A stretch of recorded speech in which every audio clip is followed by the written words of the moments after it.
Bonjour, dans cette vidéo, on va continuer avec le chapitre sur les grandeurs de réaction.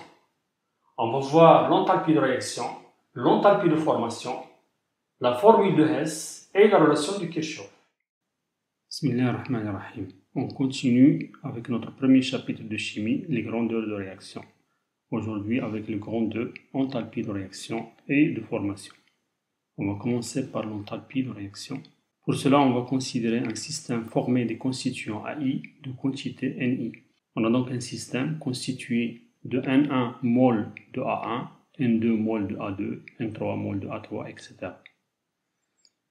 On va considérer en plus que ce système est le siège d'une réaction chimique. L'enthalpie H du système est donc fonction des variables naturelles pour l'enthalpie, la température et la pression. Et en plus de ça, on a aussi les variables N1 et N2 puisqu'on a une réaction chimique entre les différents AI.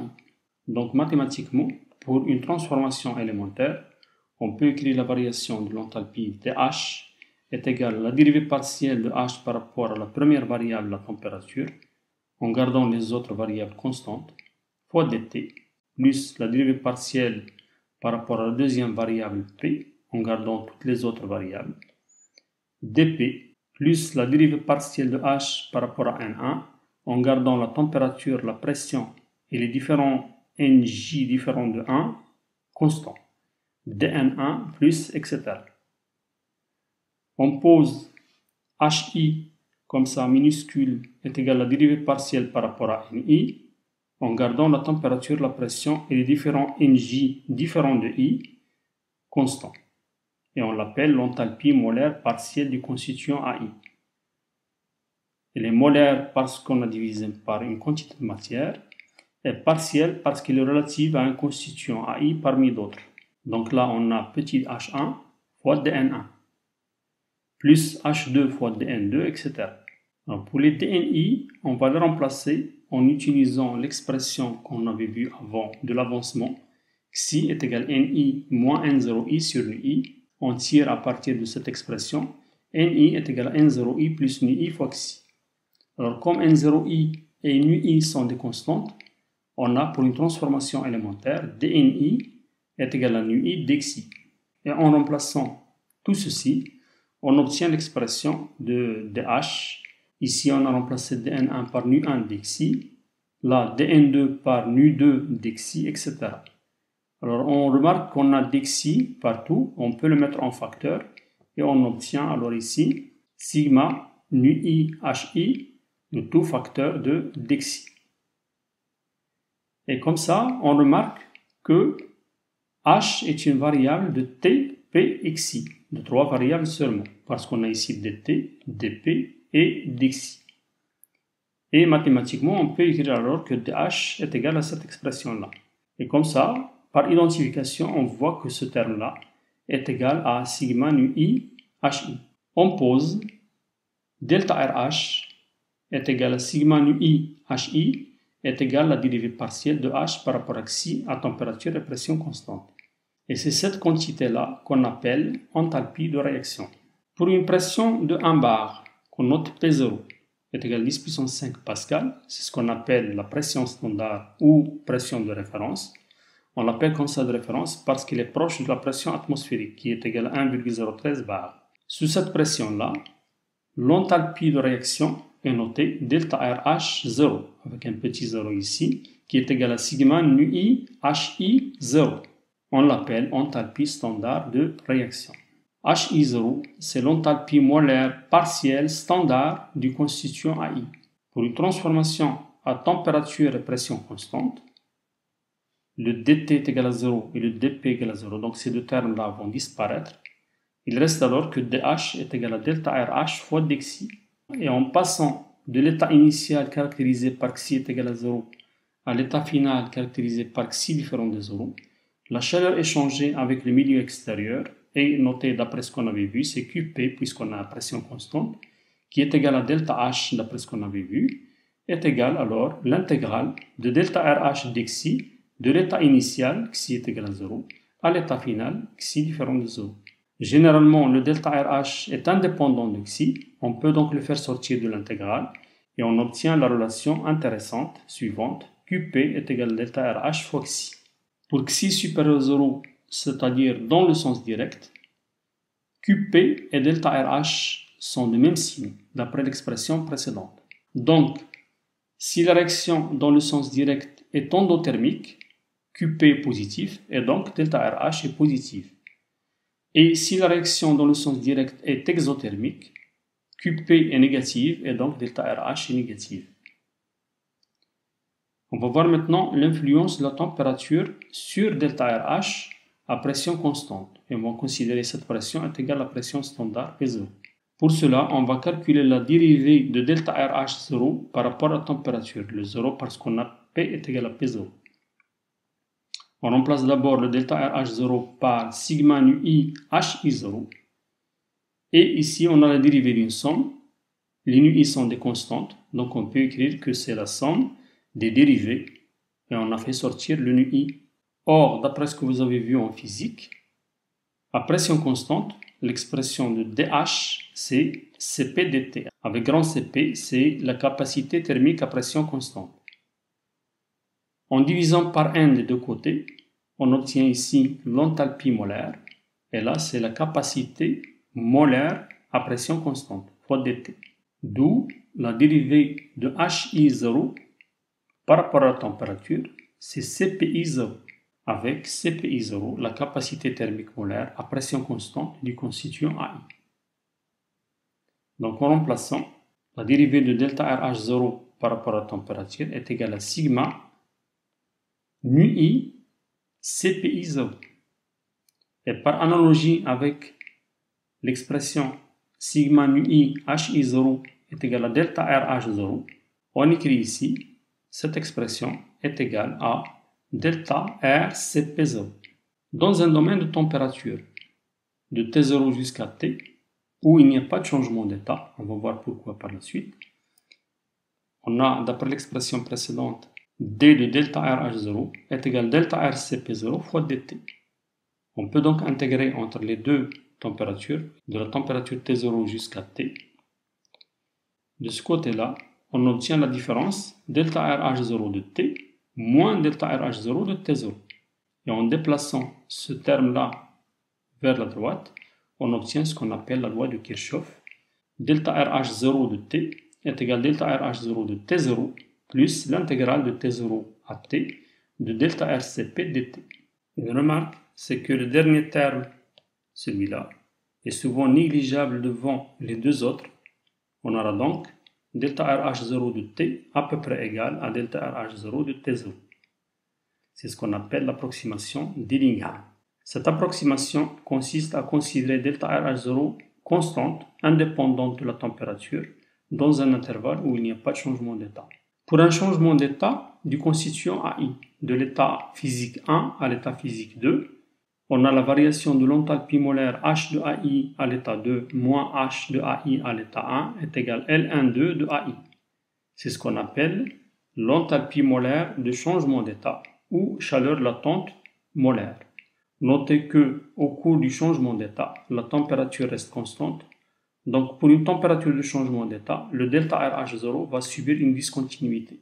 On va voir un exemple d'application pour la réaction C-graphite plus CO2 gaz qui donne 2CO gaz. Ici c'est le monoxyde de carbone, là c'est le dioxyde de carbone. C-graphite, c'est le carbone noir que vous connaissez, pour le distinguer du carbone diamant. Alors pour cette réaction, on vous donne delta RH0 à 25 degrés Celsius est égal à 172,5 kJ-1, et on vous demande le delta RH0 de cette même réaction, mais à 1000 degrés Celsius. Pour cet intervalle de 25 degrés Celsius jusqu'à 1000 degrés Celsius, il n'y a aucun changement d'état. Les gaz vont rester toujours des gaz, et le carbone graphite va rester toujours à l'état solide graphite, parce que sous la pression atmosphérique, le C-graphite se sublime à 4100 Kelvin, c'est-à-dire qu'il passe directement de l'état solide à l'état gazeux à la température 4100. Voici les capacités thermiques molaires des différents constituants. Ils dépendent de la température. Alors pour la solution, on écrit l'expression de la loi de Kirchhoff. Le delta RH0 à 1273 Kelvin, c'est-à-dire 1000 degrés Celsius, est égal à delta RH0 à 298 Kelvin, c'est-à-dire à 25 degrés Celsius, plus l'intégrale de 298 jusqu'à 1273 de delta RCP dt, avec delta RCP0 est égal à sigma nu i CPI0. D'après l'expression de la réaction, pour CO, on a le coefficient 2, pour CO2 et pour le C-graphite, on a -1, -1. D'où l'expression de delta RCP0, qui est la suivante. En remplaçant par ces expressions-là, on trouve 3,11 moins 13,52 10-3 T. Et en emplaçant ici dans l'intégrale, on tire la valeur delta RH0 à 1000 degrés Celsius est égal à 165,2 kJ mol -1.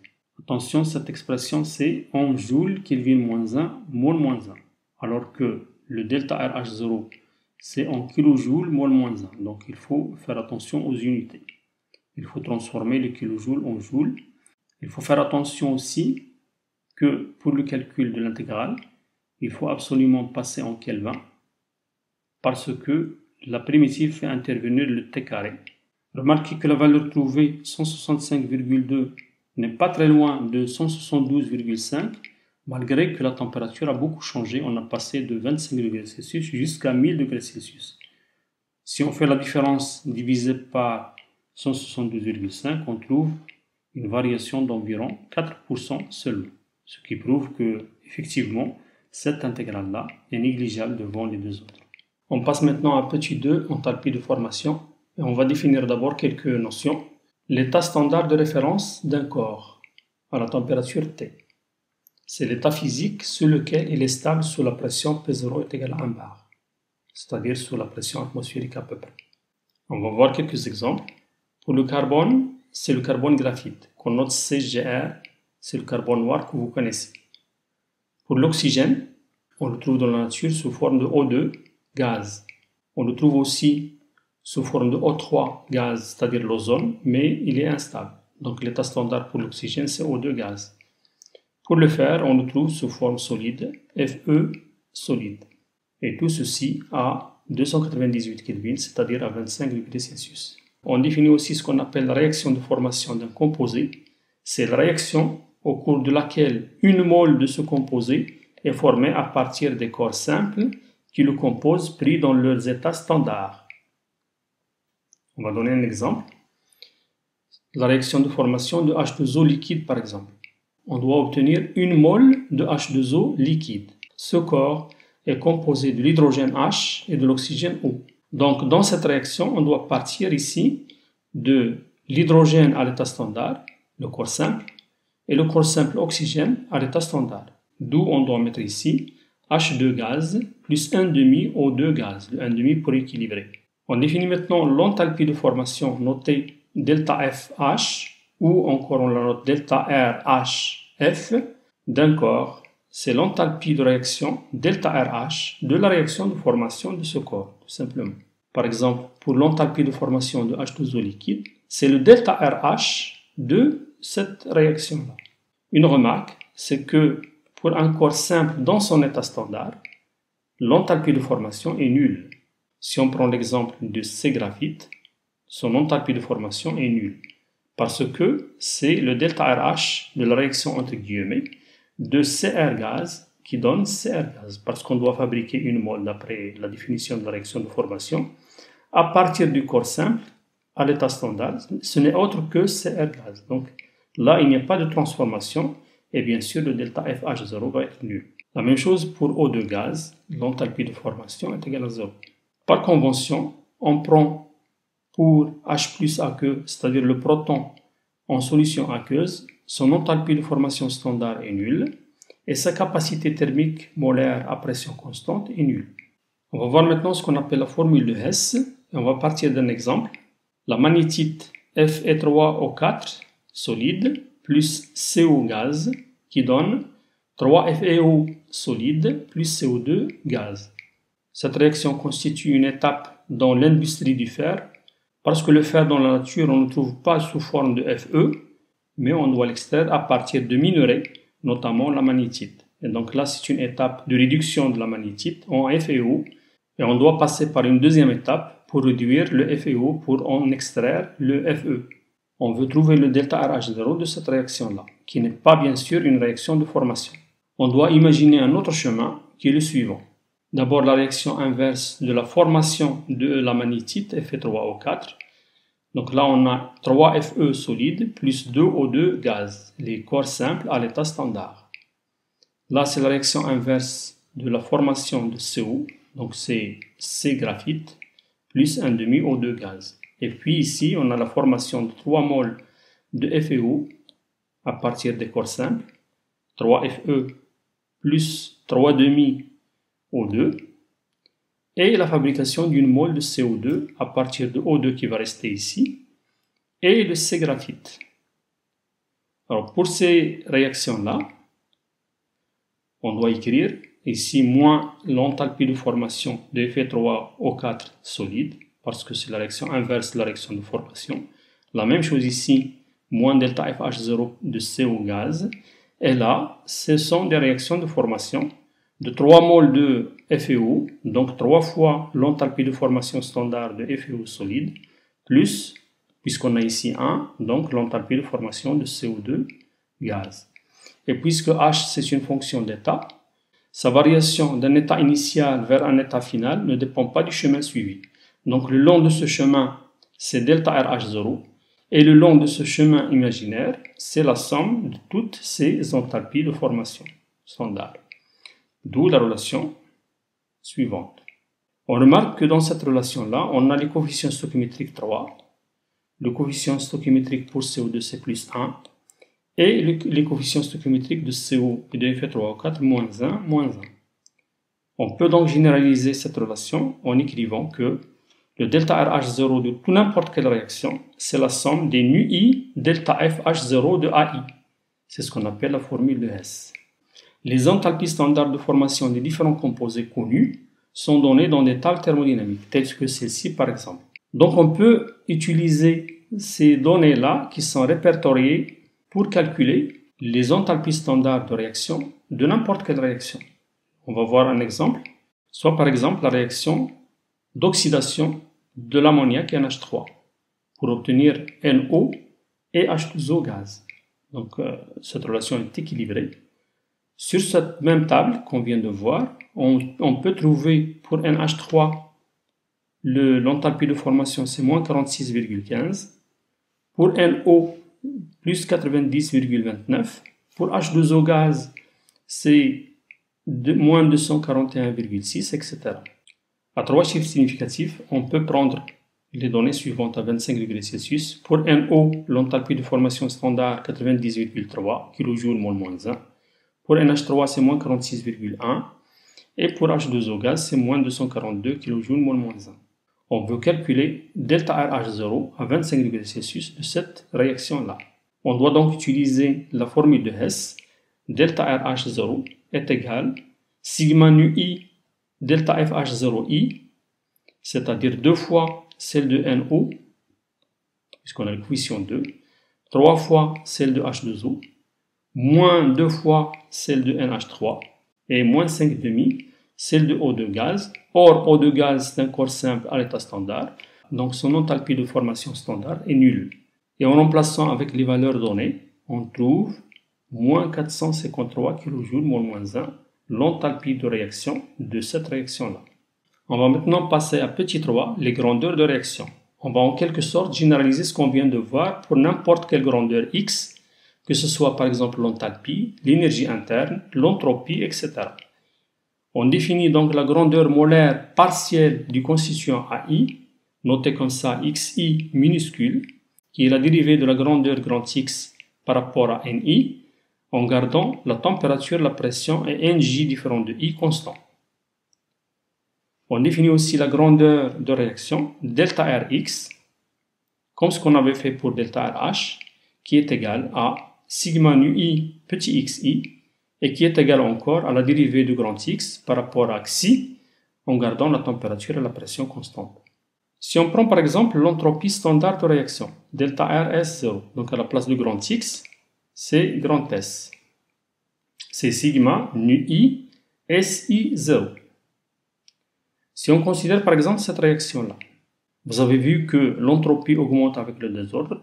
Ici, la réaction dans le sens direct fait augmenter la quantité de gaz, puisqu'on a ici le coefficient 2 pour CO gaz et le coefficient 1 pour CO2 gaz. Par contre, ici, le C graphite n'est pas compté, puisque c'est un solide. Donc, la réaction dans le sens direct fait augmenter le désordre, ce qui fait que le delta RS0 va être positif pour cette réaction-là. Donc, le signe de delta RS0 est positif dans le sens qui fait augmenter la quantité de gaz. Comme vous l'avez vu en physique, on a ds est égal à delta QP sur T est égal à CP dt sur T. On peut donc passer en quantité molaire en écrivant ici le petit SI0 et là ça va être donc le CPI0, c'est-à-dire la capacité thermique molaire du constituant AI standard dt sur T. On fait passer le dt ici et on obtient cette expression-là. Puis on calcule le sigma nu i d de SI0 sur dt. On remplace le d de SI0 sur dt par CPI sur T. Là, on a T qui est indépendant de AI et on peut donc le faire sortir du signe somme. Et on obtient au numérateur sigma nu i CPI0, c'est le delta RCP. Et de l'autre côté, le nu i, c'est une constante, on peut l'introduire à l'intérieur de dérivée. Et la somme des dérivées, c'est la dérivée de la somme. Donc on obtient ici d sur dt de sigma nu i SI0, qui n'est autre que delta RS0. Et donc on a la relation suivante. d de delta RS0 sur dt est égal à delta RCP0 sur t. Alors ce dt, on peut le mettre de l'autre côté. Et on obtient d de delta RS0 est égal à delta RCP0 dt sur t. On met le signe intégral des deux côtés entre la température T0 et la température T, en considérant que dans l'intervalle T0T, il n'y a pas de changement d'état. Donc de ce côté-là, on a la différence delta RS0 de T moins delta RS0 de T0. Et on obtient donc une relation analogue à celle de Kirchhoff, qui est la suivante. La seule différence avec la loi de Kirchhoff, c'est qu'on a ici delta RCP sur T. Remarque, l'approximation d'Inningham, comme on l'avait vu, consiste à prendre delta RS0 qui est indépendant de la température, ce qui revient, d'après la loi de Kirchhoff, à prendre delta RCP0 est égal à 0. Donc, dans cette même approximation, si on prend ici delta RCP0 est égal à 0, on obtient alors l'égalité de ces deux quantités-là. Donc, dans cette même approximation, on a delta RS0 de T à peu près est égal à delta RS0 de T0. Donc, il n'y a pas de changement d'état dans l'intervalle T0-T. Car pour un changement d'état d'un constituant AI qui passe de l'état AI1 à l'état AI2, à la température TI0, la température de changement d'état, on a S0 de AI2 moins S0 de AI1, c'est-à-dire le delta RS0 de cette réaction-là, est égal à L12 de AI, c'est-à-dire la chaleur latente molaire de changement d'état de AI, sur TI0. Donc à la température TI0, le delta RS subit une discontinuité à cette température-là. Voilà, on est arrivé à la fin de cette vidéo. Si vous avez aimé son contenu, n'oubliez pas de mettre un like, de partager et de commenter, et de vous abonner si ce n'est pas encore fait. Merci de votre attention et à la prochaine.